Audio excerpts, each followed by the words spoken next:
I'm Chris Trott with Team TaylorMade, joined by no other than Scottie Scheffler and Rory McIlroy. These guys have got their MG4s here, and this is Toolbox. Lovely, that. That one didn't spin very much, but it was nice and high.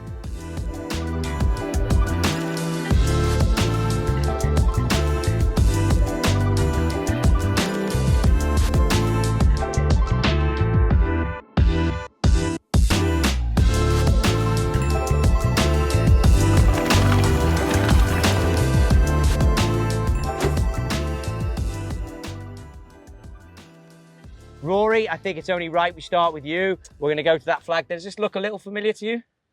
Sort of. Sort of? A little bit. Giving you some feels? Yeah, yeah. Talk us through what feels might be. Yeah. So I think what you're referring to, Trotty, is the chip shot that I played at the Ryder Cup in Rome Just on that the little, 17th. that little European chip Yeah. shot. We still lost the hole, but the whole of it was a Europe, good though. chip. The reaction was all we needed. The whole Yeah. of Europe just. I mean, what did you? You must have seen that and thought, "Geez, what's happening here?" You know, I try not to watch many highlights that week, so I don't know what you're referring to. Scotty's like, what highlights? Yeah. What are you talking about? Like what tournament? Marcos, I never heard of that place. So it's a little different. So this is... Hang on, talk us through that one and what Yeah. you had there, and then we can do this So one. it was a little firmer than the turf that we have here, and it was a perfect lie. It was on a tiny bit of a downslope. So, you know, and it was on a runoff, and it was raised up, and it was... Like, I actually thought, so my partner was Matt Fitzpatrick, and I thought that he was in better shape than he was. So I was like, oh, it's, you know, it's one of those shots that you might pull off once or twice out of 10. But I was sort of practicing it on the chipping green, like during the week. I said, oh, I'll try it. So what I try to do with that shot is, you know, I get all my weight on my left side, and then I almost feel like if the ball's here, I almost feel like the club's coming in like there, and then it's just sliding. So like really just trying to use the bounces. To use all of the bounce, just use all of the camber. Yeah, all of the camber as best as I can. So it's a hard one to get right because you feel like you have to almost fat it and then just let the, you know, the club slide into the ball. And, you know, it was on a downslope, so it made it a touch easier to do it. And yeah, it just came off perfectly. Perfect. So, and then talk us through this one and how you might play this. Yeah, this Obviously one, a bit of breeze here, right? a bit You of might breeze, factor in. balls a touch above our feet on a little bit of an upslope. It's, in fairness, it's pretty simple. You know, you've got the wind helping you as well, but you're really just trying to land this, I don't know, 6 or 8 feet on the green with just a little bit of check. You don't need to open it up that much. You can play it pretty much with a square face and just make sure that you hit your landing spot and it should be okay. Show us one, see what you got.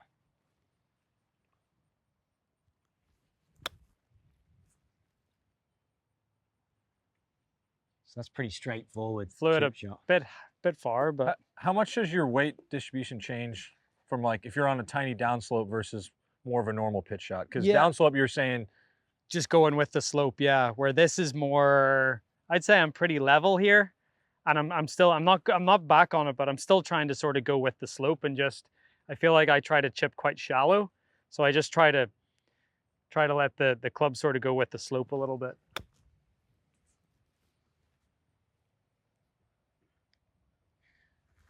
Why'd you try and chip quite shallow?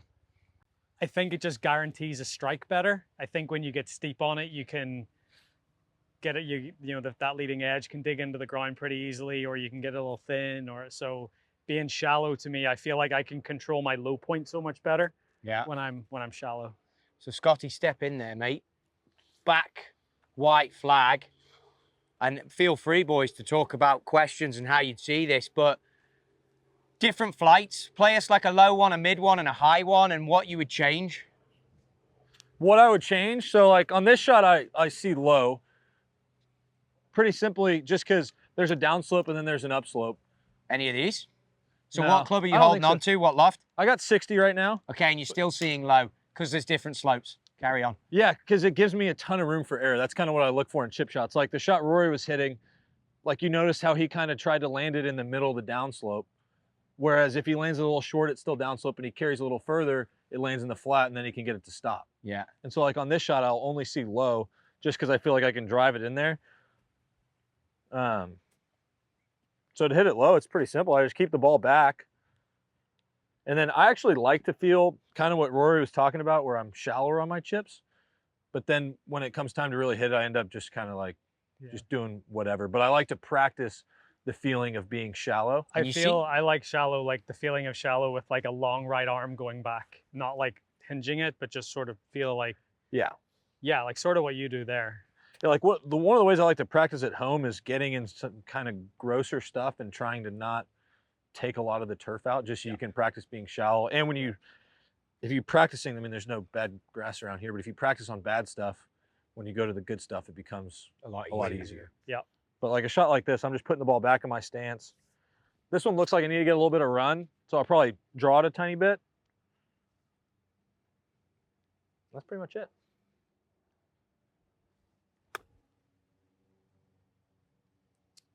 Sort of like that. There's that down bank you talked about. It was good. Do you ever read into divots much? Like, you're talking about being shallow. I know we're at fairly new turf, but... So that's, like for me, if I was practicing on a shot like this, I'm going to need to take a divot just with a 60 degree. If I had a 56, I could practice without taking a huge divot. Also, the wedge that he's using doesn't have a ton of bounce on it, so it's going to happen. It's gonna dig in a little bit. Like, and I like to play a lot of shots like that where I hit, I'd say a lot more of my chips a lot lower with more spin than I would of more lofted shots. I tend to see low before I see really high. Because you want it on the turf running rather than... I just feel like it's more under my control. Yeah. Like it's easier to strike it when, or I feel like when I'm hitting it lower. And so if you had to play a high one here, what would you change? And let's say there was less green to work with. Like if I was going to that front pin, like the first one, the face was still a little open and I kind of drew it so I could get the run. On this one, it's kind of the same feeling of a slight draw. I just open the face, put it a little further up, I grip it, and then I like to feel draw because of that shallow. Yeah. The shallowness. If I feel cut, I start to dig a little bit. Yeah. And the more I can feel the draw, I actually tend to get more spin on it too. That one didn't spin very much, but it was nice and high. Yeah. That's nice. Yeah. I like to feel draw as well because I feel I get it more out of the middle of the club face as well. Sometimes if I, have the handle going left, I'll get these like toe strikes. Ones, yeah. So like feeling draw, I feel like you get it out of the middle of the club face more often too. So let's get into that thicker stuff. The collar there on the bunker, same deal. Are you guys really feeling draw there when you've got to get a bit steeper on it because of the lies maybe not so great? Or Rory, you show us in here. Yeah, and I'm a little bit more like this, like shallow as well. So say it's a pretty bad lie. Like I've always loved the way like Jason Day, Steve Stricker, like their actions out of the rough. It's sort of it's long and sort of rigid, but it's quite shallow going through. So to me, it's like again that like long right arm, like Jay Day's like really good at it, and then it just sort of I feel like I use the club just to like slide it under the ball. Is how I feel about it.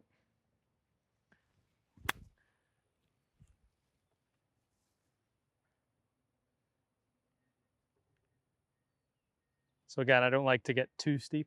Yeah. Same page. Yeah. I think a lot of guys try to emulate Stricker. I try and emulate him basically up till I get to about a 7-iron. I mean, it just looks so good. Yeah, so just nice and shallow, long. Yeah, that's nice. It's nice there, yeah. I think really all you're looking for in stuff like this is just getting the most consistent strike you can on the ball. And so, I mean, if it's sitting way down, almost looks like it's below the level, you're going to have to get in there and chop it. But if the lie's sitting decent and getting shallow, you're going to get that club through there and get good contact. I think that's kind of just what we're looking for. So what about the traps then? Obviously, in more recent years, this draw and releasing the bounce underneath has come into play a bit more. Maybe show us a few of them. Okay. Yep. Need this. Sorry.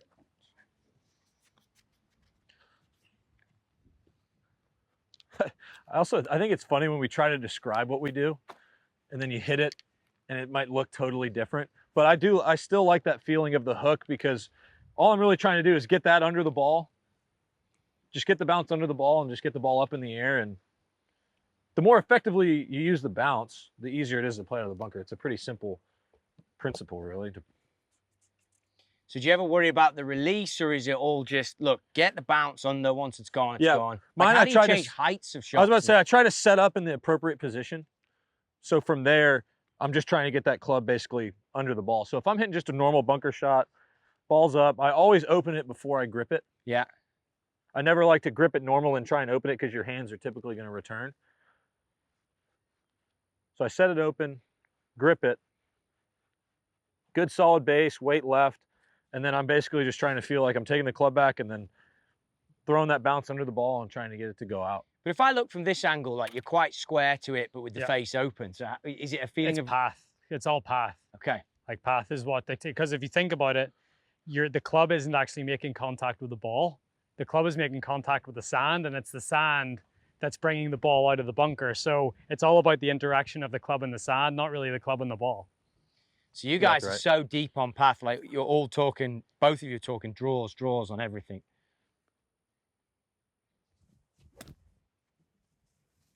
Yeah. Nice. I like to feel draw, but then you look at my divot's still a little left of the pin. Yeah.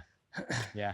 Feel versus real. Yeah. And then for me, with about, like, if you really want to work on path, I like draw a little station in the bunker if I'm practicing. So if I get this ball, yeah.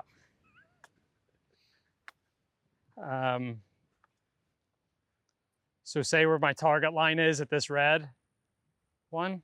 So I do this, and then I just try to make the tee there, and then I try to set up with my left heel on that. And basically I'm trying to get this club shaft on the same line as this line. And then from there, it's just super easy to go ahead and return it back there and get the bounce under the ball and have it and swing on the target line. Lovely that. You mentioned Jason Day's name, you mentioned Stricker's name, you mentioned players. Do you guys at tour events over the years, now obviously both of you fully established best players in the world, have you had conversations and gone up to players and just asked them about technique, things that you like the look of stuff? Or, like, for example, the shot you played at the Ryder Cup, have people said, wow, what did you do? And, like, the younger players ask you and things like that? Like, how much knowledge is shared? Yeah, I mean, Depends on the person, I think. yeah, depends on, like, I would never force that upon anyone and be like, oh, let me show you. Yeah. But if someone were to ask me, I would be more than happy to tell them. But I've always liked to figure things out for myself. Yeah, I'll look at other people and I'll see what they do, but I still have to create my own version of what they do and not actually just try to copy them. So I think we all look around at other people, but you still have to make it your own somehow. Yeah, I would say my eyes are typically, I learn a lot just by watching people. That's kind of how I grew up learning to play. I grew up around a few pros that let me hang around them from a young age. And so from a young age, I always just learned just by watching. Yeah. And so even when I see Rory practicing, or I always kind of poke my head around and just to see what guys are doing. And you can always pick up on something, but I think very rarely would I ask, just because when we're at a tournament, guys are pretty focused. But when we're at home, like if I'm playing a lot with Jordan or somebody like that, I'll ask a question when I see it. But when we're at tournaments, it's a lot of business, and I'm not gonna ask him what he does, because that's a sign of weakness. And Yeah, and I'm trying to beat him, and he's trying to beat me. One of the cool things about this year's photo shoot and these products, this has been the easiest thing. Everyone has been in Mill Grind 4, so easy coming in here. Yeah. What do you think it is about this club that's just made it so easy and to hit so many different players, from the guys to the girls to everybody? There's tons of options, I think. I think there's a wedge for everyone in there. I mean, if you look at the sole that I use compared to the sole that Scottie's using, they're pretty different. I've used this sole before at the Open Championship when the turf is really firm. Yeah. But to me, this is like a real versatile, wedge. But if I need to go with something with a little more bounce or less bounce, I just think, there's so many options. I think that's the nice thing. And again, with mill grind as well, from wedge to wedge, you're going to get the exact same thing. If you need a new wedge, or you need, gone are the days of grinding it. Exactly. Good stuff. Well, mate, it's always good to listen to you guys. Obviously, we'll all be out there now trying to hit draw shots and probably struggling. I know I will be. But that is the boys in here with their toolbox, the Mill Grind 4. Scottie Scheffler and Rory McIlroy. If you want to know more about mill grind 4 wedges or any of the Team TaylorMade athletes, please head to TaylorMadeGolf.com and check it out.